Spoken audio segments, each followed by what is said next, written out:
بسم الله الرحمن الرحیم. اولین ویدیو ما در چنل FBI. اوکی بریم واسه اتچمنت. اوکی کیارم کریم واجی کریمشو نذاشتم. نگاه کنید بچه، این وحشی ترینه. از کجا میزنه؟ دو تپ میشه ولی اونجا دیگه. بچه این بدون پرکه ها. فرض کنید پرک بذارم.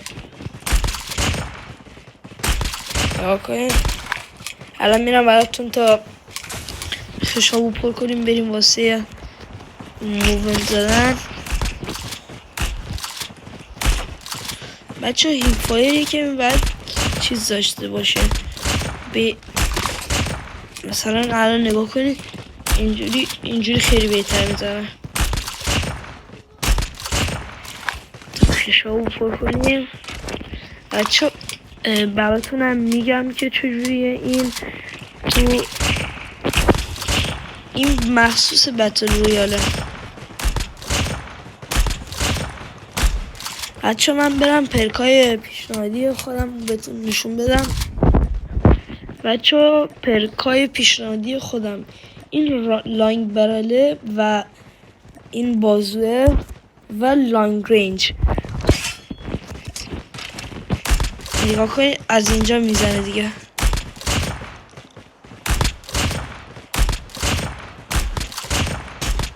اتچمنت وحشی، خدایی وحشی ترین اتچمنت.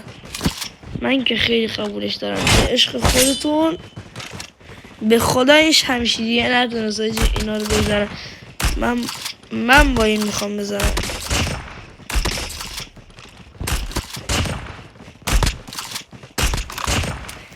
چون اصلا خیلی اتچمنت خوبه.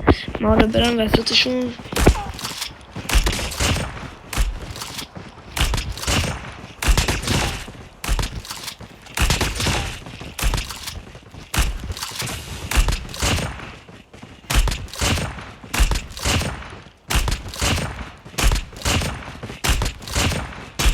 بچه من تنها صدایی که میشنفم همین صدای کیل شدنه.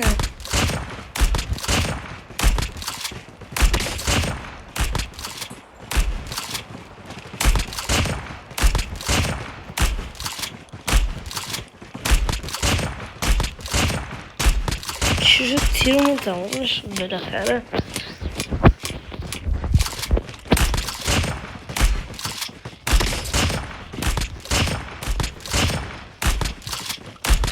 چون من خودم خیلی با این اتچمنت بازی کردم. خدایش بهترین اتچمنت. الان براتون اتچمنت اگر که ساب کنید براتون اتچمنت با چیز هم میذارم. اشتر فینیشر گرفت.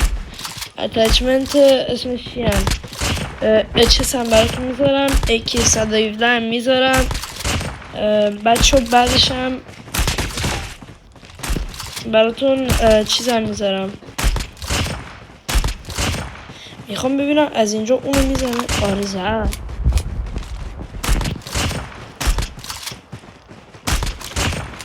اوه این وحشی خدایی. بریم نشونتون بدیم بچه. ببینم رو سر و چیزا چقدر میزنه. رو سر 518 دیدید تا حالا خدایی. رو بدن 288 تا. رو پایین تنه بازم 288 تا. بچه یکم اینو دورتر میکنیم. 498 بچه. اختلاف خاصی نداشت خودش. وایسید من این پرکا رو در بیارم ببینم بدون پرک چند میشه. یه دیگه نگاه کنید. هد 331 276 ببینید اینم دقتشه. ببینید دقتش اینقدر که کامل میزنه وسط. کامل تیراژ جمعن. و اگر که میبینید داخل فاصله دورتر هم باز هم جمعن ولی نه به اندازه اولی. بازم حدوداً من فکر کنم اینو بی چیز دارم، بی اتچمنت داره ها، ولی چیزه بکنید میبینید خیلی بده. اچس البته میبینید خیلی این بده. بعدش هم این هدشات میبینید 230 تاست. اون چقدر بود؟ اون خیلی بالاتر بود. باز اینجا هم نزدیک هم که میزنیم کمتر چیزی شد. چون اینم بود از اتچمنت و ما بریم برای معرفی اتچمنتمون. این اتچمنت وحشی خدایی بهتر از داخل این سیزن نیست. من سیزنهای بعدی رو نمیدونم. بچه ما باید استوک رو بذاریم روی استوک. بعد آرتیسی باشه. من یکم پلی بدم حوصله‌تون سر نره. کی اومدی؟ بعد آرتیسی باشه، بعدش برلتون بعد آرتیسی لایت باشه. مازل ماراودر بود، نمیدونم والا به خدا ماراودر چیزه. یه برل چیزه دانشتون بدم نکن. اینه چجوری آخری از سمت راست اینجوریه. بعدش بچه من رو اون اچس هم اتچ نچیده بودم که اینجوری زد، یعنی اگر که چیز اتچ بذارم خیلی بهتر میزد. برای آرتیسی لایت همون مازل هم که گفتم لیزر بچه اون 5 میلیمتر است. بعدش گریپ هم گرانولتد نمیدونم چی بود والا. اینا ممنون که این ویدیو رو تماشا کردید. انشالله که لایک میکنید، حمایت میکنید، چنلمون برسه زودتر به 1K. ما هنوز 1K نشدیم بچه. اینم نگاه کنید، این با 2 تپ میزنه. آخ شدم. ولی الان نگاه کنید تا یکی دیگهش بیاد. این از این رنج آخ زایی شدم. نگاه کنید ببینید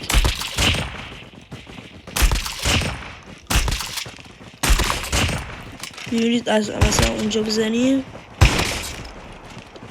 3 تپ نه 4 تپ البته جلوش بود. بچه ممنون که این ویدیو رو تماشا کردید. انشالله که این که آرم خیلی به سطح بالا برسونتتون. خدا نگهدار.